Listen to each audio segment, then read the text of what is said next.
J'espère que tu vas bien. Je me permets de faire cette petite vidéo parce qu'il y a un phénomène auquel on assiste ces derniers temps. Voilà, ça n'a pas été inventé pendant cette période, qui est une période un peu spéciale à l'échelle mondiale. C'est une période où la planète est frappée d'une épidémie.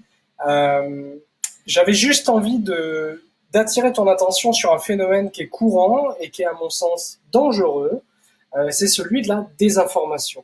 La désinformation, on pourrait aussi appeler ça de la propagande, c'est de mettre en avant certains éléments euh, qui vont dans notre sens, qui vont conforter notre idéologie, euh, et certaines personnes sont prêtes pour cela à mentir, à manipuler les faits, donc les faits c'est quelque chose d'incontestable, mais à manipuler la vérité, la réalité, pour faire dire à des éléments ce qu'on a envie finalement de leur faire dire. Voilà.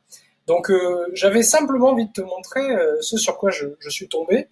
On a aujourd'hui une personne qui a posté, voilà, c'était il y a 2 heures, qui a posté visiblement une anecdote concernant la vaccination de sa fille. Donc je vais effectivement masquer certaines informations confidentielles par respect quand même pour cette personne. Mais ici, on a un récit qui est quand même particulièrement alarmiste d'une vaccination qui aurait mal tourné. C'est-à-dire que, bon, bah voilà, on voit que ça s'est mal passé, que l'état de santé de cet enfant a dépéri. Donc voilà, la personne dit c'est bien ma fille. Hein. Donc il raconte voilà ce qu'est le témoignage d'un papa qui sent qu'il y a des émotions. Et puis on voit surtout le statut Facebook est accompagné de photographies de cet enfant. On voit voilà l'état de santé et tu vois, il n'y a pas besoin d'être médecin pour voir qu'il y a un problème de santé chez cette petite fille. Euh, donc on est bien, c'est rappelé à plusieurs reprises. Donc heureusement Ariel s'en est sorti. Les vaccins sauvent nos enfants qu'ils disent. Donc j'imagine que c'est en opposition au corps médical.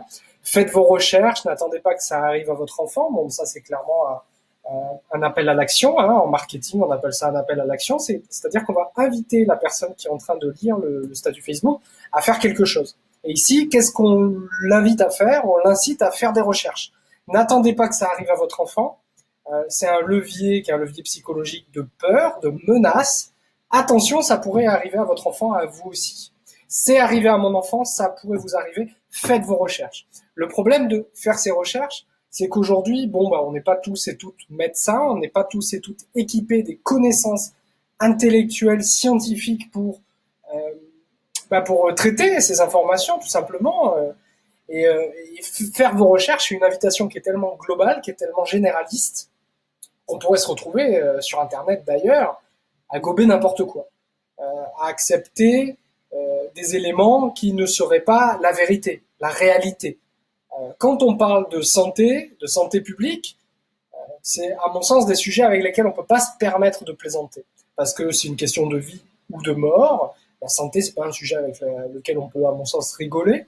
Euh, donc là, on a un appel à l'action qui est très clair. Ma fille a eu un problème suite à une vaccination. Euh, Faites vos recherches, n'attendez pas que ça vous arrive à vous aussi. Donc ça m'a poussé, moi, qui suis quand même assez sceptique de nature, à aller poser une question. C'est votre petite fille. J'avais envie de savoir si effectivement c'était bien arrivé à ce monsieur, si c'était bien sa fille. Et j'ai été surpris des réponses que j'ai obtenues. J'ai eu une première réponse qui est c'est une petite fille. Donc là, bon bah c'est une petite fille. Je réitère ma question est-ce la vôtre? Êtes-vous son papa? C'est une petite fille, comme tous les enfants sur Terre qui méritent amour et protection. Et si cela vous pose un problème, alors je n'en ai cure. Donc bon, je suis désolé, mais soit on est le père, soit on l'est pas. Mais par contre, là, je constate qu'il y a déjà une dissonance, un décalage entre ce qui est annoncé dans le statut, ce qui est posté, et d'ailleurs, on le voit, il y a eu, alors, il y en a pas eu 500 000, mais il y a quand même 16 partages, donc l'information a été propagée sur les réseaux sociaux, alors que quand on pose une question simple de waouh, c'est vraiment votre fille, moi je suis papa personnellement, si mon fils avait un problème de santé comme ça, bah, effectivement, si on me demande c'est bien ton fils, bah, réponse, elle est simple, c'est oui ou c'est non. On peut pas ne pas être le père, c'est pas possible. Donc je lui dis, donc vous n'êtes pas son père comme vous l'affirmez dans le message.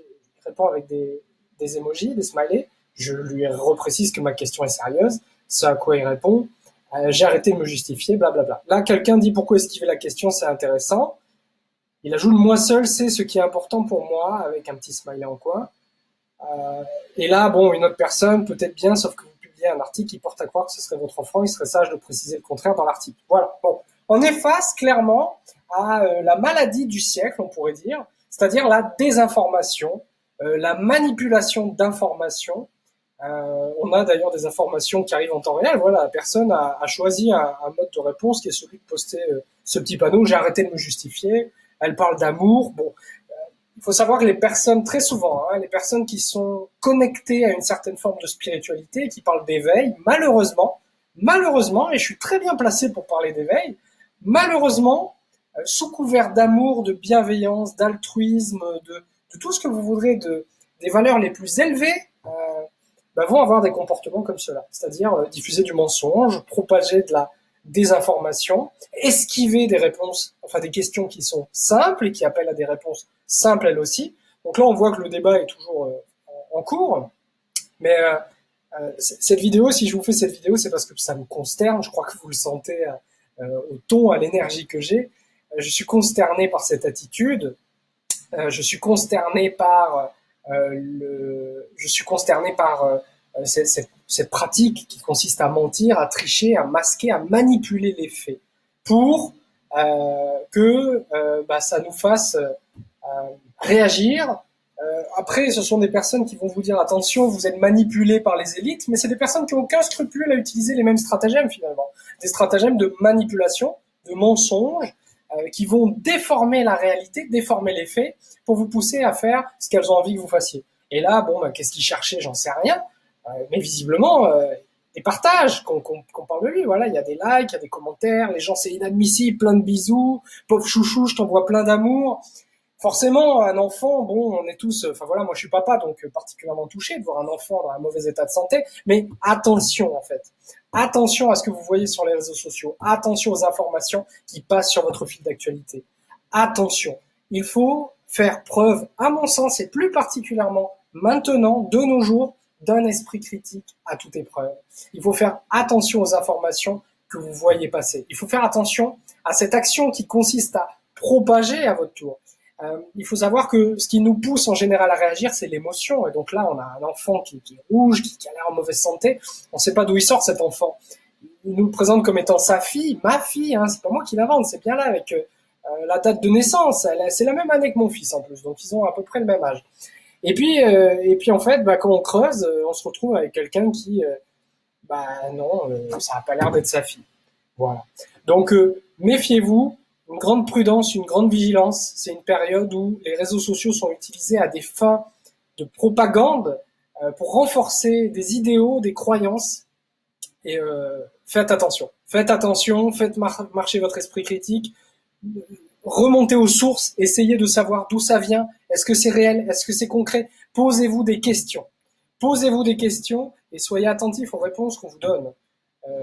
Les faits sont incontestables. Les faits, ce n'est pas une opinion. Il faut bien distinguer, faire la part des choses entre ce qui est réel, ce qui est concret et une opinion.